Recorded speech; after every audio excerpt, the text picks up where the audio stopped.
This is killing your mix, and you may not know that this is the culprit. Let's identify it and fix it next on Music Surgery with me, Dr. Bob. Hey you guys, quickly before we get started, please hit the subscribe button and ring the bell. And don't forget to check out the Doctor's Lounge, my store, and the links to some great samples below in the description of this video. So have you ever been paranoid or frustrated that something is eating up the clarity in your mix and you can't figure out what it is? It's probably this.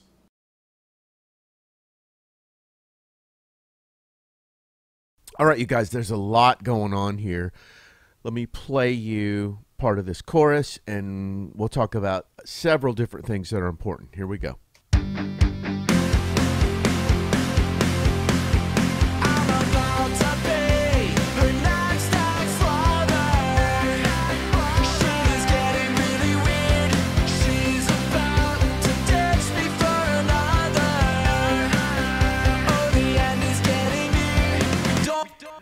All right, everyone loves a big drum sound, a big roomy drum sound. Nothing more powerful than that. So let's play the drums by themselves for a second here.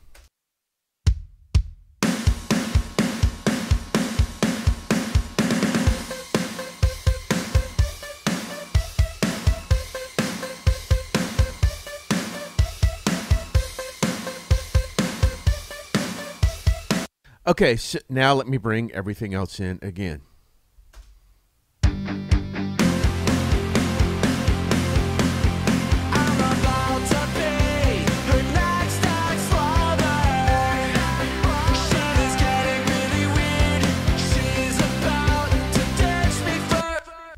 So there's some things here going on that psychoacoustically are informing the listener. And this is something I learned from Chris Lord-Alge. I didn't learn it from him in person. I learned this one from him on an album that I worked on by Shinedown called Sounds of Madness. He did this on a song that was not my song on the record. He did this on a big hit on the record called... what was it called? Oh, man. Here I am on camera, and I can't remember it. My song was called Breaking Inside. This one was Second Chance. Second Chance. And what he did was he brought the room mics up. There's a big fill towards the end of the song that's all by itself, and he brought the room mics up on the drums, and they're huge. But after that, he brought the room mics back down because those room mics take up so much real estate. But that led me to study it even more. And what I want to suggest to you is I've done the same thing here. I have my room, my drum room, on two different tracks. So right here, this is my snare room. I'm turning this up.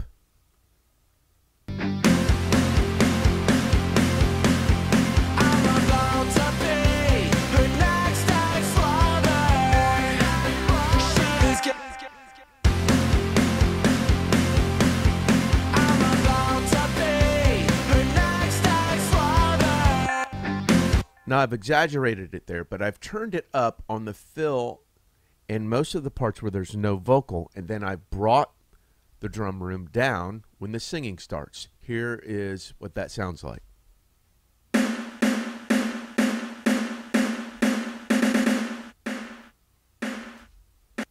So, I've opened up a lot of real estate for the vocals and the guitars by not making the snare room so loud when the vocals and the main part of the chorus are there. But what I've done is I've introduced a loud room to the listener before the chorus hits. So I've psychoacoustically tricked them that the drums are that big, because when they hear this,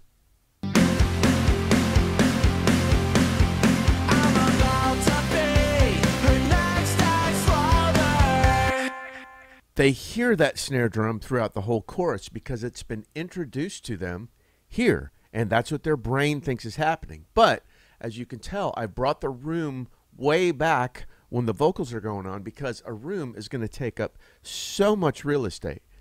Listen to it again.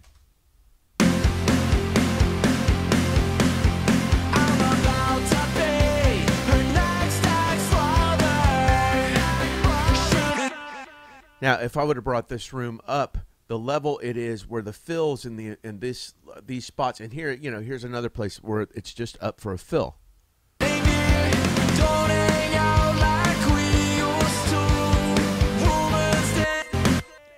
So if I match this level, look how much real estate this snare room takes up in the chorus. If I matched this level to just my snare that I'm playing mostly just on the important parts and the fills.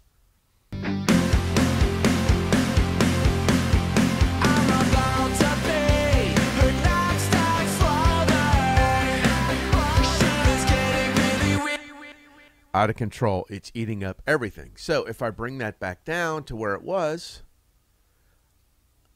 I've still introduced the listener to the loudness of the room here where they think it sounds big, and when the vocals come in, they pay attention to the vocals, and they still feel like the drums are that big, but they're not, because I've had to turn that room down. So listen.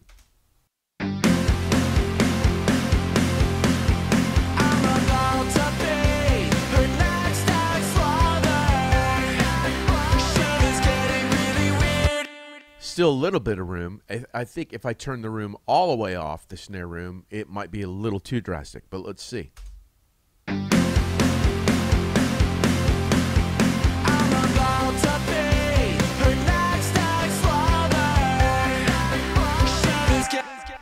Absolutely, but I'm dropping it 7 dB.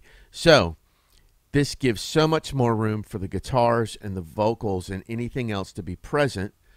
But when a fill happens, I can turn this room back up when the attention goes to a drum fill and the loud room is there, which just allows the listener again to feel like the drums are that big and reinforces that statement.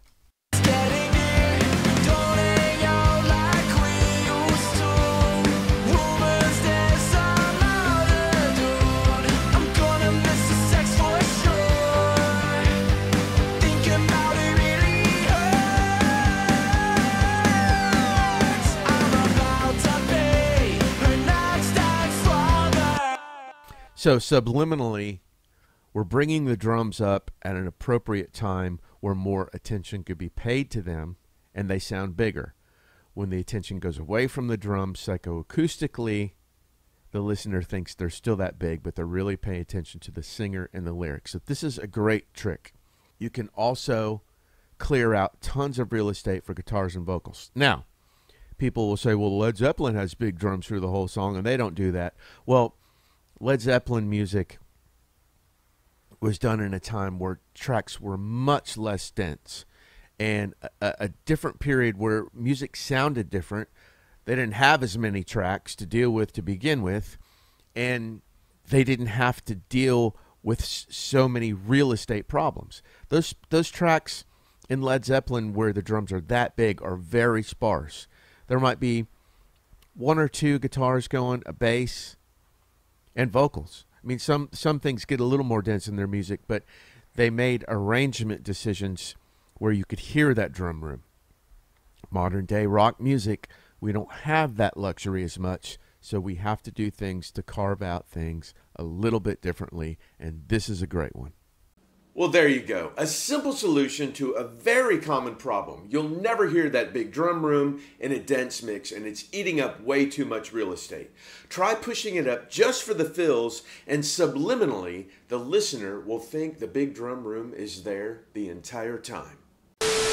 Thanks as always for watching. Give me some comment love and a thumbs up below, and hit me at drbobmusicsurgery@gmail.com if you want to say hello or you want me to work on your music.